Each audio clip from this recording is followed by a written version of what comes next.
RTC సమ్మెకు బ్రేకులు పడ్డాయి. మరి ఆర్టీసీ సమ్మె వాయిదా క్రెడిట్ ఎవరిది? ఆర్టీసీ కార్మికులు వెనక్కి తగ్గారా? సీఎం రేవంత్ రెడ్డి నెగ్గారా? తాత్కాలికంగా సమ్మె నుంచి తప్పించుకున్నారు సరే, కానీ ఆర్టీసీ సమస్యలను ఎలా పరిష్కరిస్తారు? ఆర్టీసీ జేఏసీ భవిష్యత్ కార్యాచరణ ఎలా ఉండబోతోంది?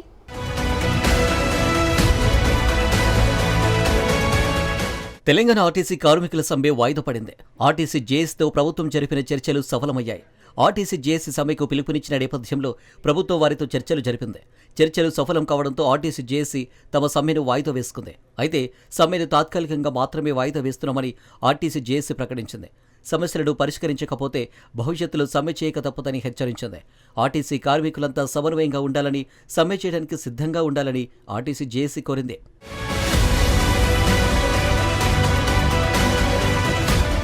సుదీర్ఘకాలంగా పెండింగ్లో ఉన్న తమ సమస్యలను పరిష్కరించకుంటే మే 7 నుంచి సమ్మెకు దిగుతామని ఆర్టీసీ కార్మికులు, ఉద్యోగులు అల్టిమేటం జారీ చేశారు. మొత్తం 21 డిమాండ్లను ప్రభుత్వం ముందు పెట్టిన ఆర్టీసీ కార్మికులు వెంటనే పరిష్కరించాలని కోరారు. ఈ మేరకు జేఏసీ నేతలు ఇటు ఆర్టీసీ ఎండీ సజ్జనార్కు, అటు లేబర్ కమిషనర్కు సమ్మె నోటీసు అందజేశారు. దీంతో ప్రభుత్వం అలర్ట్ అయింది. ఆర్టీసీ జేఏసీ నేతలను చర్చలకు ఆహ్వానించింది. ఆర్టీసీ జేఏసీతో రాష్ట్ర రవాణా శాఖ మంత్రి పొన్నం ప్రభాకర్ చర్చలు జరిపారు. చర్చలు సఫలం కావడంతో సమ్మె వాయిదా వేయాలని ఆర్టీసీ జేఏసీ నిర్ణయం తీసుకుంది.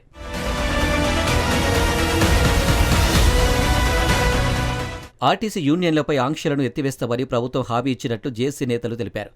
ఆర్టీసీలో ఖాళీలను త్వరలోనే భర్తీ చేస్తామని, ఉద్యోగ భద్రతపై సర్క్యులర్ విడుదల చేస్తామని మాట ఇచ్చినట్టు వెల్లడించారు.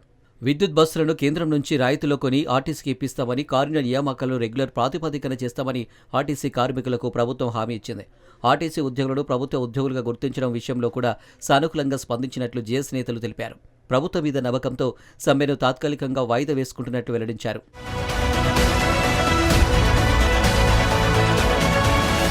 ఆర్టీసీ సమ్మె వాయిదా పడింది సరే, అసలు ఆర్టీసీ సమ్మెను వాయిదా వేసుకోవడానికి కారణాలేమిటనే చర్చ జరుగుతుంది.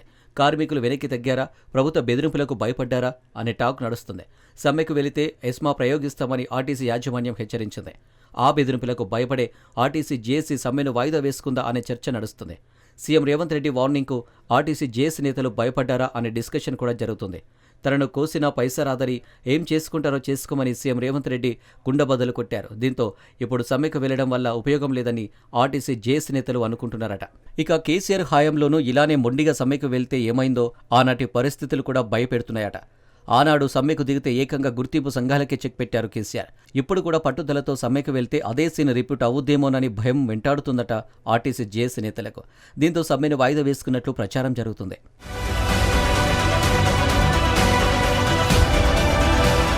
ఇక సమ్మె వాయిదా క్రెడిట్ ఎవరికి వెళ్తుందనే చర్చ కూడా జరుగుతుంది. సీఎం రేవంత్ రెడ్డి హెచ్చరికతోనే జేఏసీ నేతలు సమ్మె వాయిదా వేసుకున్నట్లు టాక్ నడుస్తుంది. అయితే తాత్కాలికంగా సమ్మె నుంచి తప్పించుకున్న ఆర్టీసీ సమస్యను ఎలా పరిష్కరిస్తారనే చర్చ జరుగుతుంది. రాష్ట్రం ఆర్థిక పరిస్థితి ఏం బాగలేదని సీఎం రేవంత్ చెప్పారు.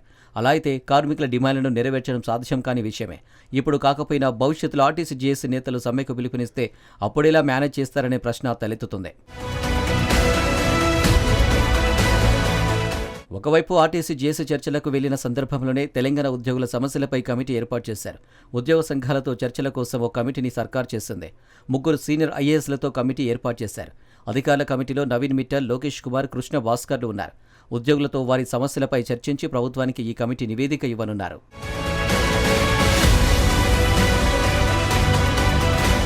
మొత్తానికి ఆర్టీసీ జేఏసీ నేతలు వెనక్కి తగ్గే సమ్మె వాయిదా వేసుకున్నారు. అయితే సమ్మె నుంచి తాత్కాలికంగా తప్పించుకున్న ఆర్టీసీ కార్మికుల సమస్యలను ప్రభుత్వం ఎలా పరిష్కరిస్తుందనే ప్రశ్న తలెత్తుతుంది. చూడాలి మరి భవిష్యత్తులో ఏం జరుగుతుందో.